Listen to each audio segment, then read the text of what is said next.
प्रेम से बोले शंकर भगवान की जय।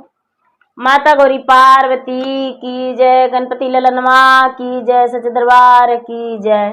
गुरु भाई बना मैं एक कथा सुनाने जा रही हूँ। इस कथा को पूरा सुनिए और रहस्य जानिए। आदि नहीं आदि सुनने में शिव गुरु का अपमान होती है, पूरा सुनने में भगवान दया करते हैं, कृपा करते हैं, पुत्रों की रक्षा करते हैं, घर में सुख शांति मिलती है, सुहाग की लंबी आयु होती है। इसलिए कथा को पूरा सुनिए और रहस्य जानिए।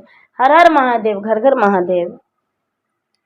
गुरु भाई बहना, एक नगर में एगो राजा थे और राजा जो थे बड़ी बड़े राजा थे, बड़े पुजारी थे, बड़े महान थे, मान्यवर राजा थे। राजा के राज में राजा के नाम सब जपते थे। जैसे भगवान को लोग समझते हैं उसी तरह उस राज में राजा को दर्जा दिया करते थे। राजा जो थे, लेकिन दीदी सब के सब कुछ नहीं रहता है। कुछ के लिए ना कुछ के लिए भगवान तरसा देते हैं। दुखी जरूर भगवान अपना नाम जपवाने के लिए भक्त को किसी को धन नहीं देते हैं, किसी को पुत्र नहीं देते हैं, किसी को पुत्री नहीं देते हैं। बड़ी तरह तरह के मतलब संकट कुछ ना कुछ भगवान दे ही देते हैं। किसी का शरीर कष्ट दे देते हैं, उसी का सहारे उसी का याद से भगवान का नाम जपेगा दीदी।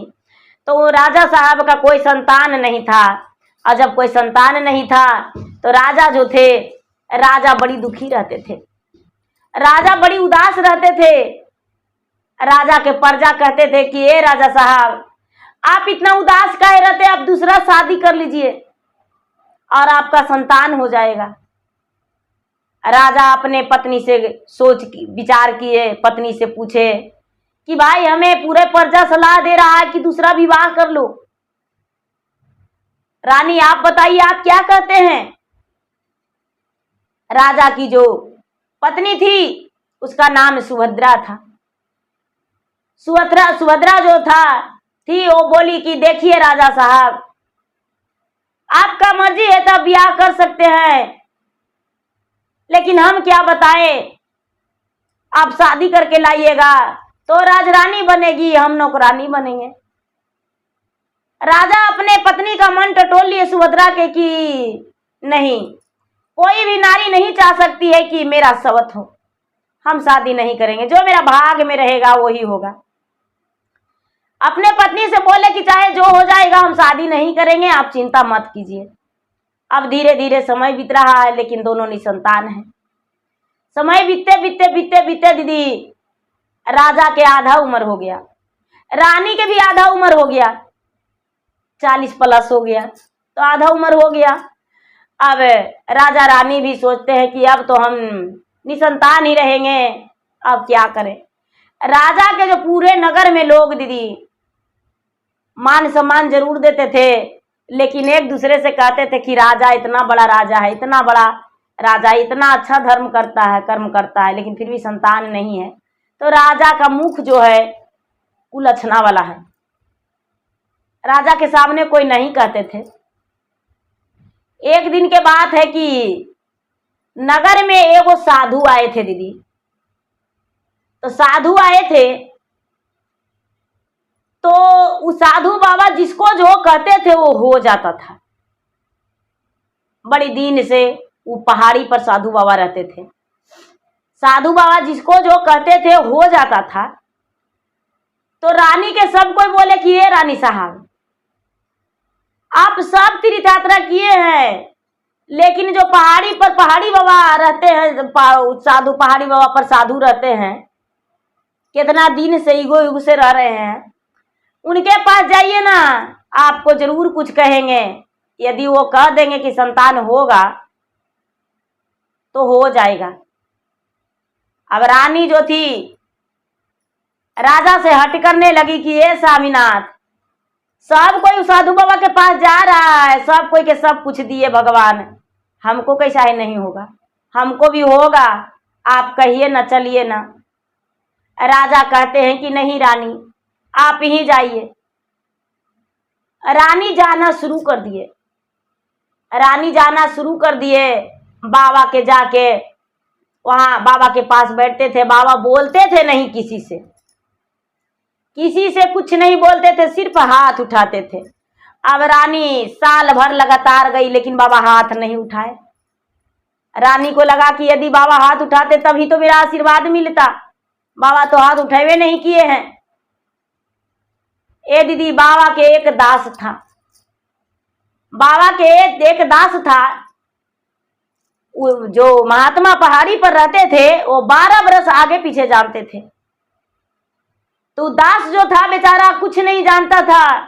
वो बोला बाबा से कि बाबा, ये रानी जो आकर गई वो साल 2 साल से लगातार आके जाती है, आपके लिए दूध लेकर आती है, फल लेकर आती है, कपड़े लेकर आती है, और आप उसके लिए हाथ क्यों नहीं उठाते हैं? आप उसे क्या वो मांगती है जो आप नहीं देते हैं? तो बाबा बोले कि देखो, वो निसंतान है और उसका संतान भाग में नहीं है, तो ठीक है, तुम ही जाओ बेटा बन के, उसको तुम ही रहना। जाएगा उसका बेटा बन के। तो उदास को लगा दीदी कि बाबा तो हमको ऐसी बोलेंगे कि उसके घर जाओ। अब दास बोल दिया कि बाबा आपकी आज्ञा जैसी हो, हम अवश्य उसके बेटा बन के और उसके साथ रहेंगे। अब दीदी बाबा जो थे, बाबा तुरंत उसको मृत्यु दे दिए, मृत्यु का आदेश दे दिए। उसका दास का मृत्यु हो गया और रानी गर्भवती रह गई। दास का मृत्यु हो गया दीदी और रानी गर्भवती रह गई। ये जो बाबा भी थे दीदी, बाबा भी कहते हैं कि अब मेरा दास मर गया तो हम रह के क्या करेंगे।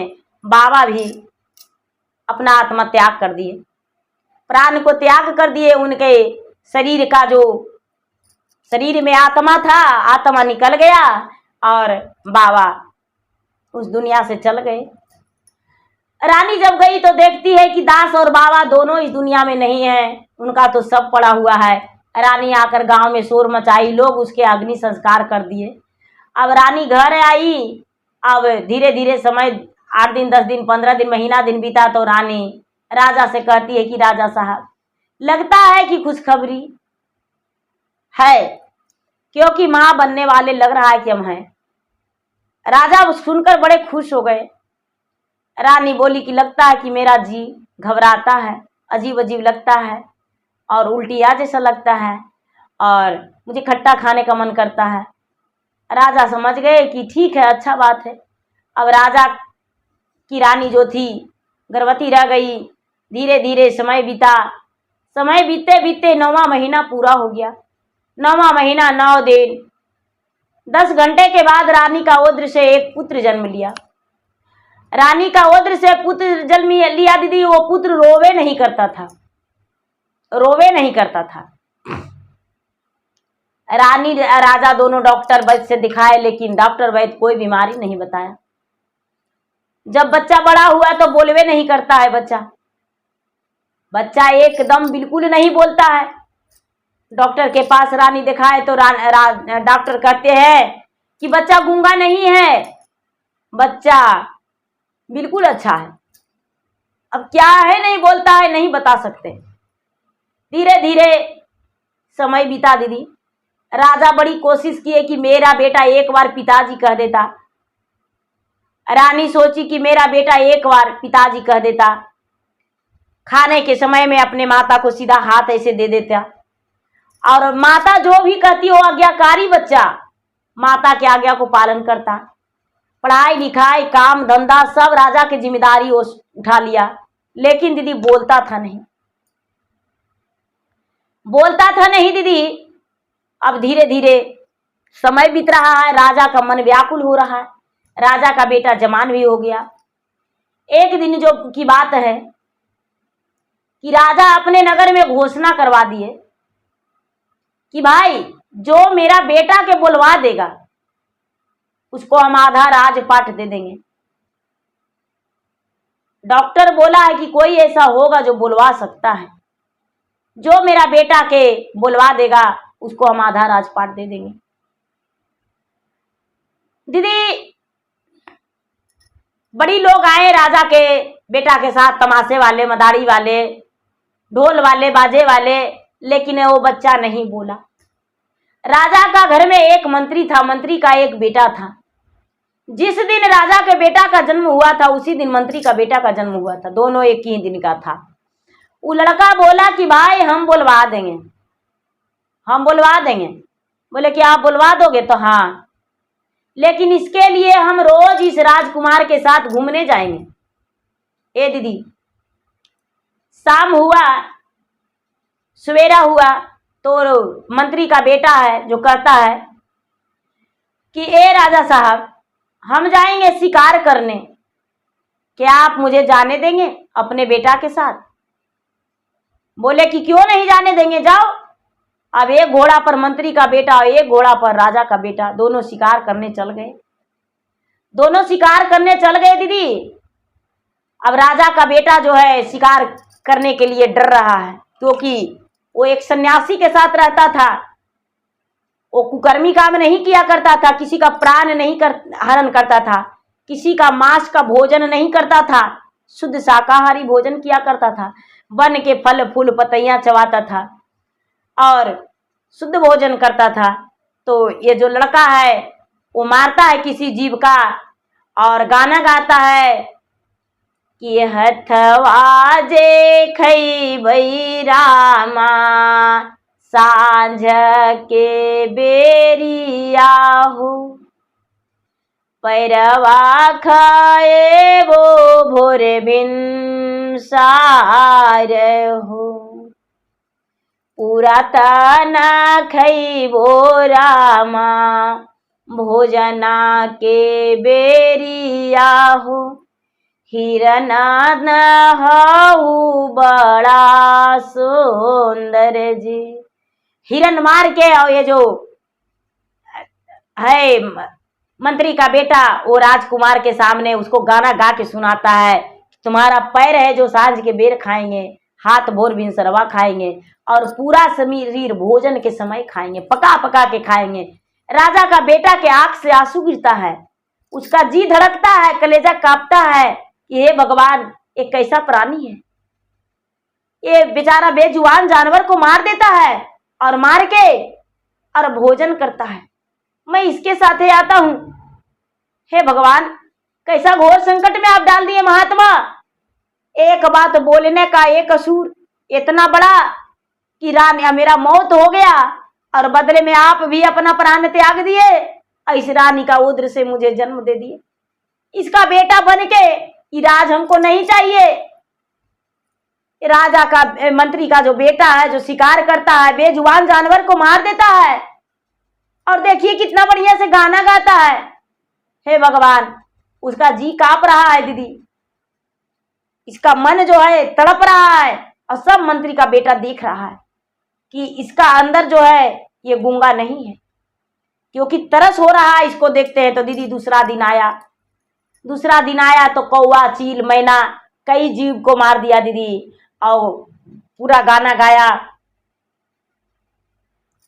कि नामा करटिया रामा नहीं ओ सोहा है जी, ले जैबै चिड़िया के मारी जी, मारी मारी ले जैबै मनसवा बनाएबै जी, अरे भोजना करबै हम तोरा जी, अपने भी खैबै हम पिता के खिलाएबै जी, अरे माता खाए तन संगे साथ जी, यार के खिलैबै हम दोष तार के खिलाएबै जी, खैतै ना लोगा परिवार जी।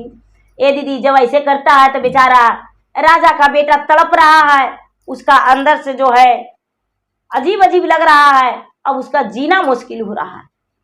भगवान से कहता है कि हे भगवान, घोर संकट में हमको डाल दिए, इतना बड़ा पाप हम नहीं देख सकते हैं, बोल भी नहीं सकते हैं, बोल देंगे तो मेरा जीवन चल जाएगा, क्योंकि हम बोले तब तो मर गए, नहीं बोलते तो नहीं मरते।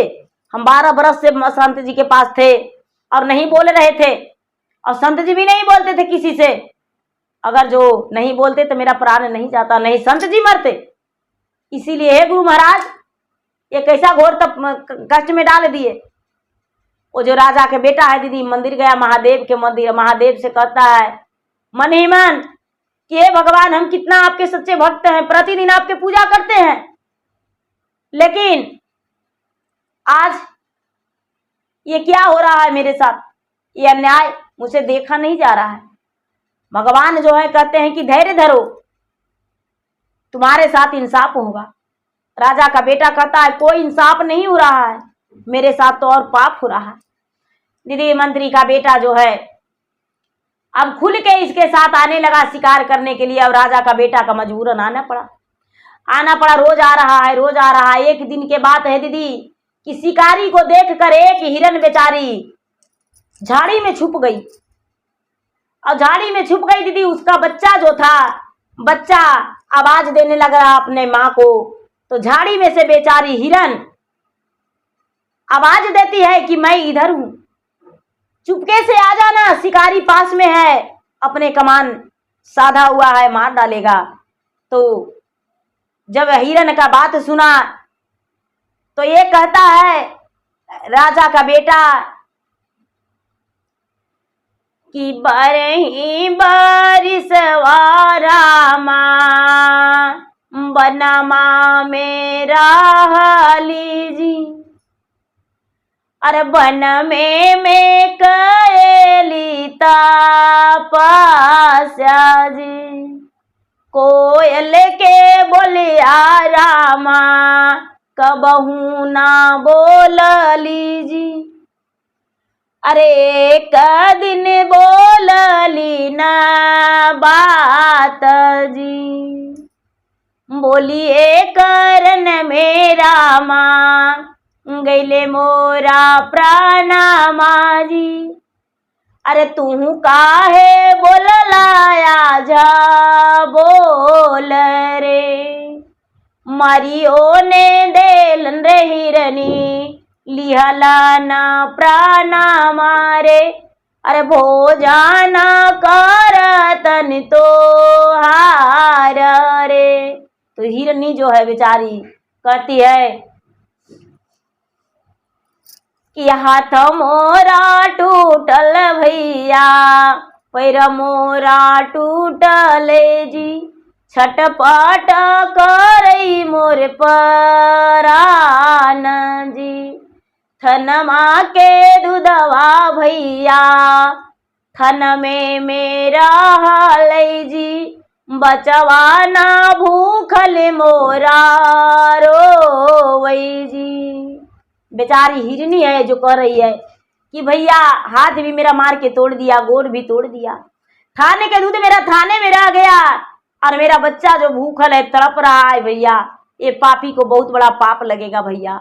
वे बेचारा राजकुमार कहता है कि हे हिरनी रानी, हे हिरन, मेरा बोलने की सजा ये है कि मेरा मृत्यु दंड मिला, और तुम भी बोली तो तुम्हें भी मर गया।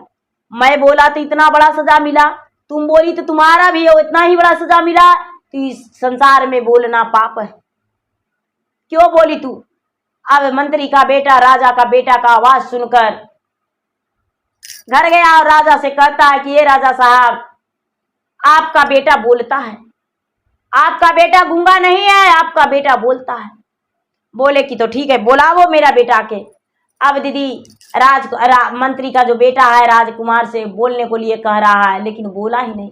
उसके माता बोलवाए, नहीं बोला दीदी, बड़ी लोग बोलवाए, नहीं बोला। कहते हैं कि तुम झूठ बोलते हो, तुम्हें फांसी का सजा दे देंगे, फांसी का सजा दे देंगे। अब दीदी बीच चौराहा पर मंत्री का बेटा का फांसी का सजा पड़ने लगा। दीदी सूली पर चढ़ा दिया गया, फांसी पर लटकाया जा रहा है, और वहां पर सब लोग हैं दीदी। अब ये जो लड़का है अपने माता के पास राजमहल में है। लोग ने इसे रानी से बोला कि रानी साहब, मंत्री का बेटा का राजा साहब फांसी दे रहे हैं, एक ही बेटा मंत्री का है, क्या मंत्री आपके घर रहेंगे?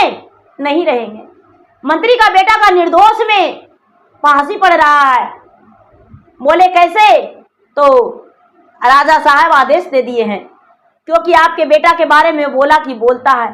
राजा का जो बेटा था दीदी, वो दौड़ल चल गया और जाके और वहां खड़ा हो गया और हाथ मारा कि भाई इसको अभी फांसी नहीं दो। हाथ मार दिया, फांसी रुक गया। नीचे उतारने का आदेश दिया, नीचे उतर गया, फांसी से नीचे मंत्री का बेटा उतर गया। जब मंत्री का बेटा उतर गया तो राजकुमार कहता है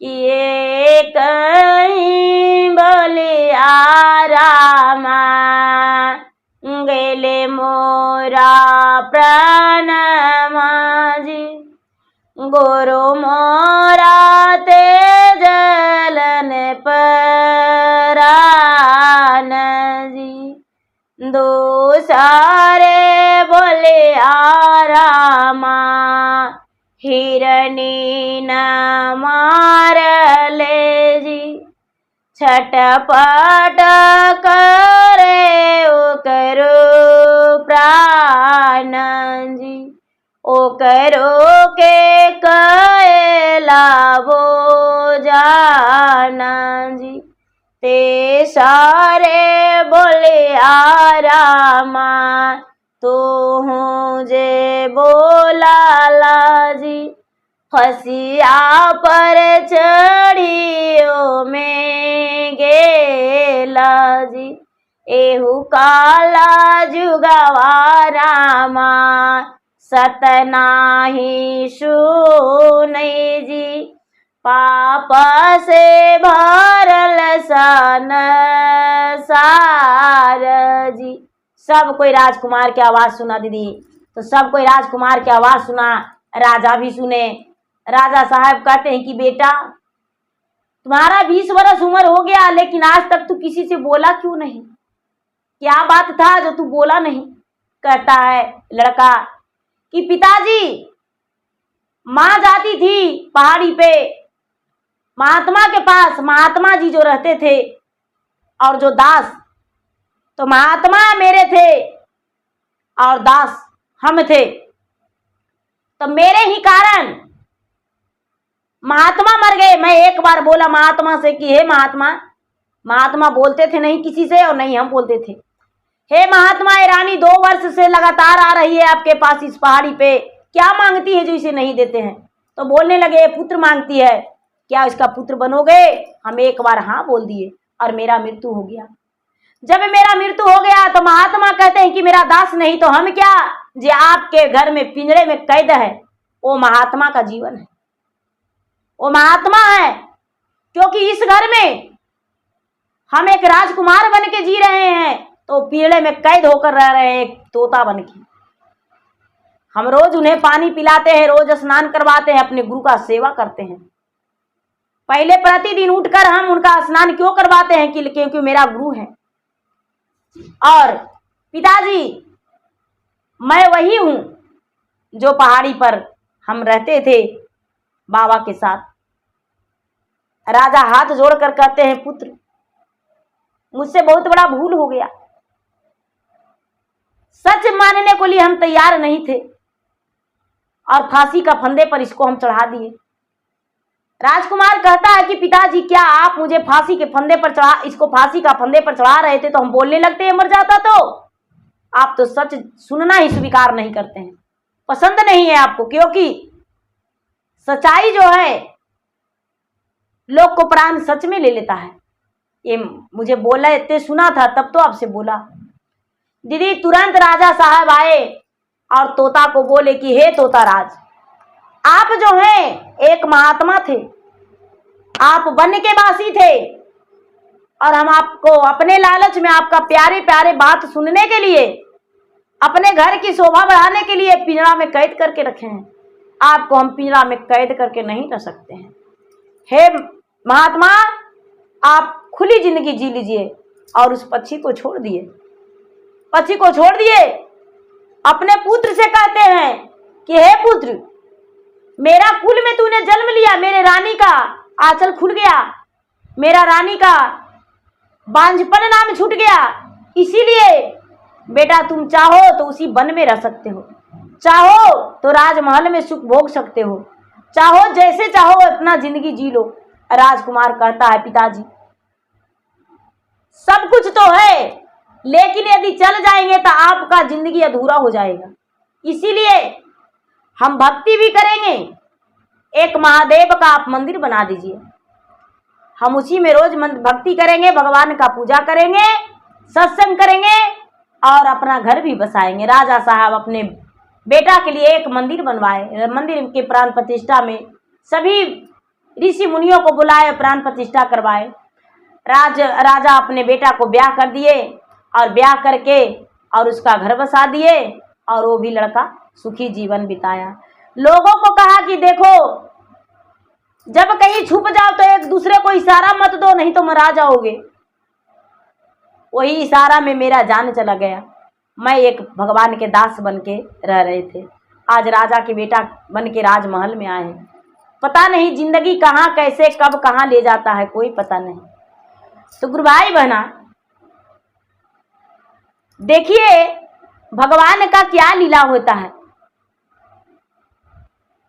पर्वत पहाड़िया पे बसलन शिव गुरु हो, गौरी माइया खोजथिन राजा महलिया हो, गौरी माइया खोजथिन राजा महलिया हो, गौरी माइया। राजा महलिया गौरे कहाँ तो हो पाएवा, कहाँ तो हो पाएवा, रहा गौरा हमर टोटाले माड़ैया हो, रहा गौरा हमर टोटाले माड़ैया हो, रहा गौरा। पर्वत पहाड़िया पर बसलन शिवा गुरु हो, गौरी माइया खोजथिन छप्पन रंग भोजनिया हो, गौरी माइया खोजथिन छप्पन रंग भोजनिया हो, गौरी माइया।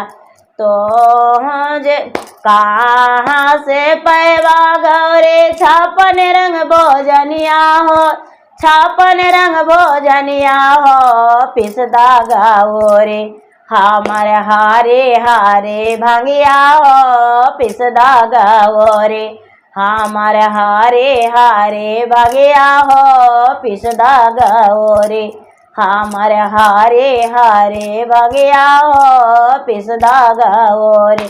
पर्वत पहाड़िया पर बसलन शिवा गुरु हो, बसलन शिवा गुरु हो, मंगथिन गौरी ओ जे कारा रे मारुतिया हो, मंगथिन गौरी ओ जे कारा रे मारुतिया हो, मंगथिन गौरी। कारा रे मारुतिया गौरी कहाँ तो हो पाएवा हो, कहाँ तो हो पाएवा, धारा गौरी हमर बासहा के रसिया हो, धारा गौरी हमर बासहा के रसिया हो, धारा गौरी। तो प्रेम से बोले शंकर भगवान की जय। गुरु भाई बहना देखिए पर्वत पहाड़ पर जब शंकर भगवान रहने गए, वहाँ उनका तो बसेरा था, जब ब्याह हुआ तो गौरी जब गए तो कहते हैं कि हे महादेव आप तीनों लोग के मालिक हैं और इस पर्वत पहाड़ पर हम झोपड़ी में कैसे रहेंगे, बताइए हम झोपड़ी में नहीं रह सकते हैं, हमके लिए हमारे लिए एक महल बना दीजिए। तो कहते हैं कि ये गौरा महल कहाँ पाइएगा, यही झोपड़ी में रहना होगा, यही झोपड़ी में रहिए। ये गौरा 56 प्रकार के भोजन अपना पिता के यहाँ भोज करते थे, मेरे लिए पीस दीजिए भांग के पत्ता, हम वही पीस के पिए के मगन रहेंगे। कार मारुति यहाँ नहीं, बसहा के रस्सी पकड़िए और यही मेरा सवारी है। गौरा यहीं पर आपका जीवन भर रहना होगा। देखिए सब भगवान जो हैं अपने गौरी माता को कहाँ रखे, गौरी रानी को कहाँ रखें, पर्वत पहाड़ी पे जहाँ रखते थे वहीं रखते थे, क्योंकि पत्नी का धर्म यही होता है, पतिव्रता नारी। जहाँ जैसे भी पति जिस रूप में हो, अगर जो पति के साथ जीवन निभा लिया तो पतिव्रता है। ये नहीं कि दूसरा ले दहलीज लांग दिया, वो पतिव्रता है। तो गुरु भाई बहना मेरा वीडियो अच्छा लगे तो मेरा वीडियो का लाइक करें, शेयर करें, चैनल पर यदि नए हैं तो चैनल का सब्सक्राइब करें, बेल आइकन घंटी को दबाएं, जो कि मेरा वीडियो का नोटिफिकेशन सबसे पहले आपके पास जाए, आप मेरा वीडियो सुन सके। कमेंट बॉक्स में हर हर महादेव, जय शिव गुरु जरूर लिखिए। धन्यवाद। हर हर महादेव, घर घर महादेव।